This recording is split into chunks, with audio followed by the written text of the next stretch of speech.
Mas uma tese que foge um pouquinho do Best e que eu acho que é super interessante a gente falar é a questão da Taurus. A Taurus, ali atrás, alguns meses atrás, foi alvo de vendas bem persistentes de investidores que sentiam que uma mudança de governo poderia pressionar a empresa. E lá atrás também, né? Muita gente comprou por conta de uma mudança de. É. Confesso que eu estou um pouco por fora, faz tempo que eu não escuto. Seria legal ouvir de vocês por que ela compor, né, a carteira dentro do sendo uma empresa fora do Best, né, e mesmo assim até um pouquinho fora do consenso atualmente do mercado. Eu acho que ela tem uma característica que se assemelha a muitas empresas do Best, muitos setores do Best, perdão, que é a posição de mercado que ela tem, né? A Taurus, inclusive, vira e mexe tem reclamação que falam que a Taurus tem o monopólio das armas, tal, que não é verdade. Mas é uma empresa com uma dominância de mercado muito grande. Começa por aí. Para falar da Taurus, eu acho que é quase que inevitável a gente olhar um pouco o histórico, né? Porque é uma empresa de quase 90 anos de idade. Ela passou por poucas e boas, assim, chegou a ter um produto que era tenebroso, né? Inclusive, a gente ouve histórias de a pistola que disparava sozinha. Isso aí em todo Há lugar. controvérsias, tá? Você ouviu falar que a pistola da Ford já disparava sozinho, né? Lula perdeu o dedinho, nada a ver. É sempre essa. Quase lá. Mas então ela teve uma imagem, não, claro, a parte operacional e financeira dela foi se deteriorando muito ao longo dos anos. Ela teve a situação dela operacional era terrível, assim. Então não tinha padrão de qualidade. A produção era extremamente artesanal, então você não tinha processos automatizados e tal. Então isso acarretava num produto com problema, você não tinha um padrão. Financeiramente, a empresa foi se endividando, chegou num ponto a ter uma dívida quase que impagável, né? E ali em acho que em 2015, a CBC comprou o controle da Taurus. Então ela se tornou a controladora, CBC, Companhia Brasileira de Cartuchos, e começou a implementar algumas melhorias, algumas mudanças na Taurus, a começar pelo time de gestão completo, que foi fazendo com que a empresa, assim, ela estava com a água aqui, ela começou a tirar o nariz um pouquinho para respirar.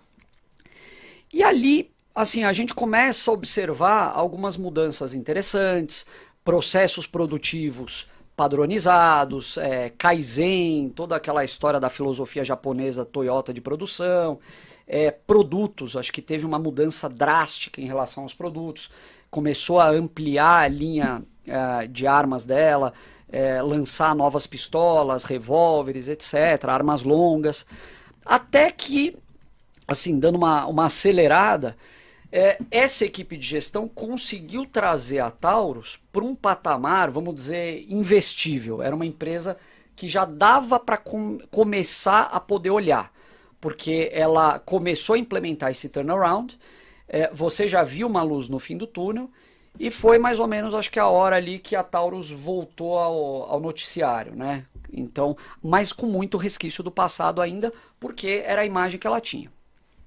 O tempo passou, a Taurus hoje é uma empresa que ela... Eu vou voltar até no tema que você falou do mercado brasileiro, né? Então, o negócio do decreto de armas, que se fala muito aí e tal, do impacto para a Taurus, historicamente, o mercado brasileiro representa 10, 15% da Taurus. Nos anos agora recentes, pós-pandemia, acabou tendo uma amplificação, então no ano passado ele representou cerca de 30% das vendas, mas é uma venda, vamos falar a verdade, que a Taurus faz com uma margem menor. Então ela sempre disse, pô, eu vou atender o mercado brasileiro e tal, mas ela tendo possibilidade, ela exporta, ela produz da planta lá da Geórgia, onde ela tem um custo super competitivo, tal. Então, ela olha muito para o mercado internacional. O principal mercado dela é o mercado civil americano, que inclusive é uma dependência grande que ela tem até hoje, mas que ela está com alguns movimentos hoje visando eliminar um pouco essa dependência. Então, ela está começando a trazer uma certa diversificação geográfica e de foco. Então, ela está tentando atuar, ela montou uma planta na Índia para atuar, que é um dos maiores mercados de arma do mundo, super deficitário. Policial tem arma lá de 30 anos de idade. Agora acabou de anunciar um MOU, né, um memorando de entendimento com uma empresa árabe para atender os países árabes inicialmente com uma distribuição dessa empresa, depois com uma possibilidade de montar uma planta. Então, assim, é uma empresa que a gente enxerga com bons olhos, porque ela tem um produto, hoje é a maior empresa de armas leves do mundo, ela tem um produto que exerce a liderança, o Barsi gosta de falar isso, né? Um dos poucos produtos brasileiros que exerce a coliderança e tem preponderância em vários mercados globais. Falando um pouco de valuation, é uma empresa hoje totalmente desalavancada. Se você olhar, é que olhar o ano passado, ele não é uma referência boa, que foi um ano que a venda explodiu, é um ponto fora da curva. Mas hoje o indicador dela, dívida líquida EBITDA, está em torno de 0,15, 0,20 talvez, baseado nesse resultado.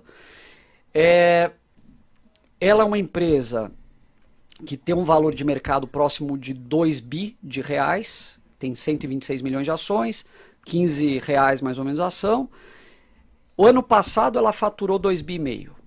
Ela tem um valor de mercado de 2, caixa líquida. Ano passado ela lucrou 500 milhões de reais, a empresa vale 2. Então, se você olhar múltiplo do ano passado, ela está extremamente descontada. Mas se a gente pensar que é uma empresa que pode navegar ali num, sei lá, um lucro de 300 milhões ano, ainda assim a gente enxerga que ela está num preço interessante, tomou uma preponderância grande nas nossas carteiras, lembrando aqui que a nossa carteira não é igual, tá? Mas e é uma empresa que assim, a gente é muito próximo da gestão, a gente já visitou várias vezes e a gente sempre é positivamente surpreendido.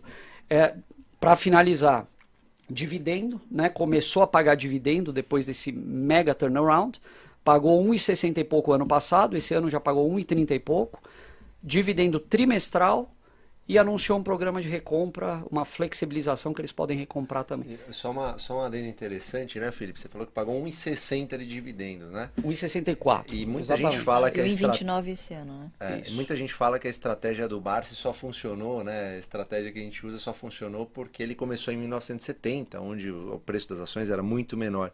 A Taurus, que era Forja Taurus, agora é Taurus Armas, em 2016 custava R$2.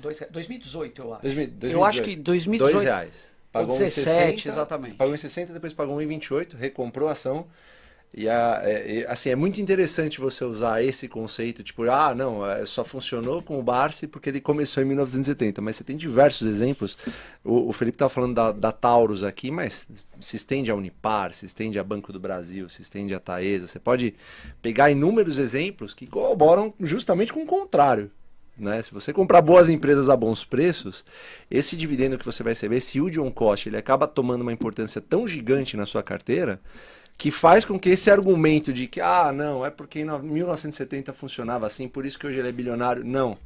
Pouquíssimo tempo atrás, 2016, a gente está falando Fabião, do investimento de 2016. 8 de junho de 2018, ela 2018, valia isso, R$1,48. Perfeito. Olha lá, pagou em 46. Pagou em 46. Pega a própria Vale, Petrobras. Não, em 46 não, em 64, né? 64 e 29 esse ano. A própria Vale, em 2018, 2016, alguma coisa assim, chegou a valer R$10. 2, 3 anos depois, ela chegou a valer R$50, pagando 14 de dividendo.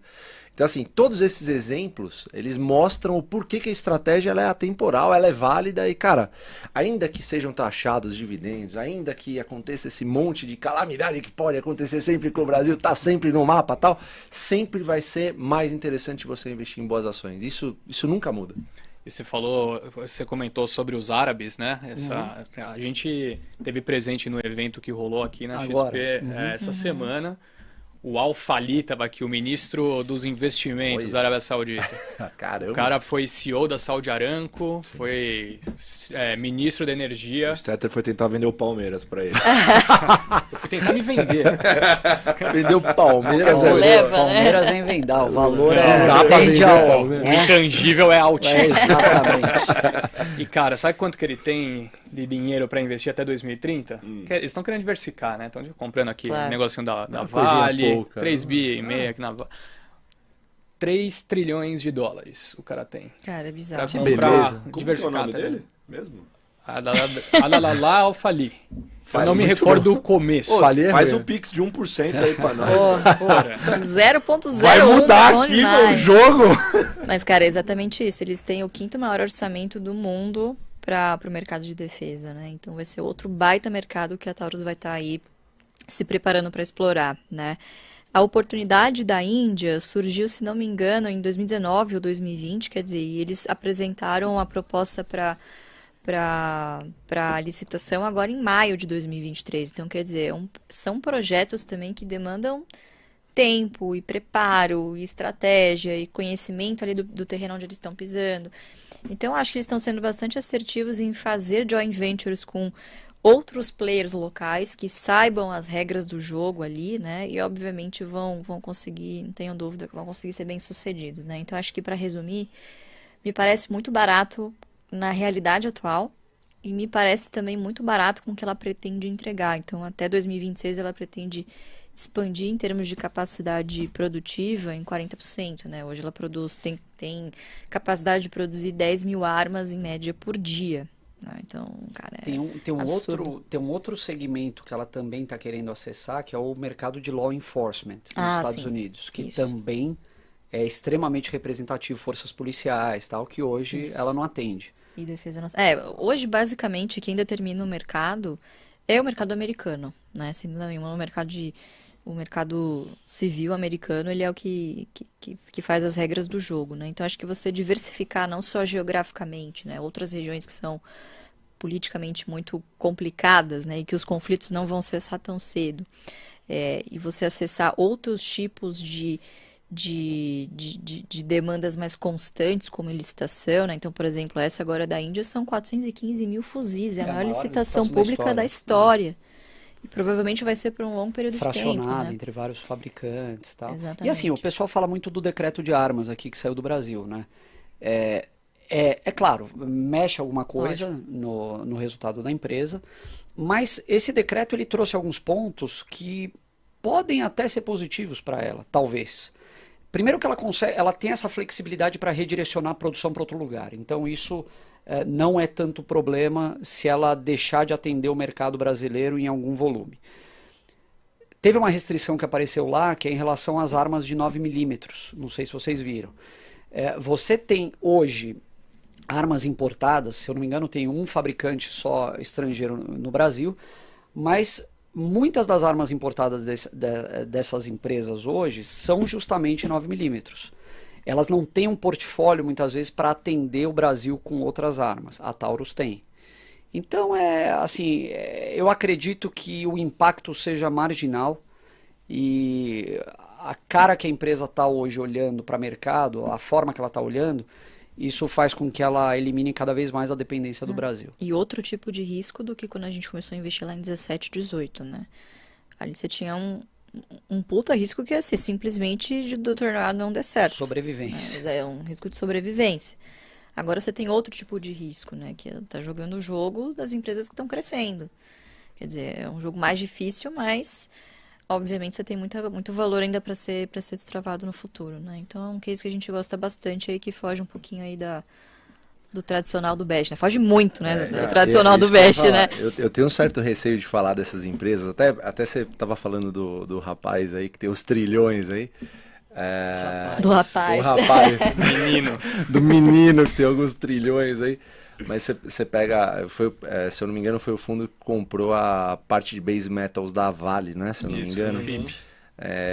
Empresas como Taurus, própria Vale, que a gente fala. Tem muita gente que fala, por exemplo, que a Vale tá barata, porque, se você pegar a cotação do minério de ferro nos últimos, sei lá, desde que foi criado, talvez em 2006, 2007, alguma coisa assim, a cotação do minério de ferro ela acaba, assim, ela está um pouquinho abaixo da média, né? E você vê o rapaz lá comprando essa unidade de base metals, precificando uma unidade que não é tão, não é assim tão valorosa para a Vale, é um negócio de segunda linha, digamos assim.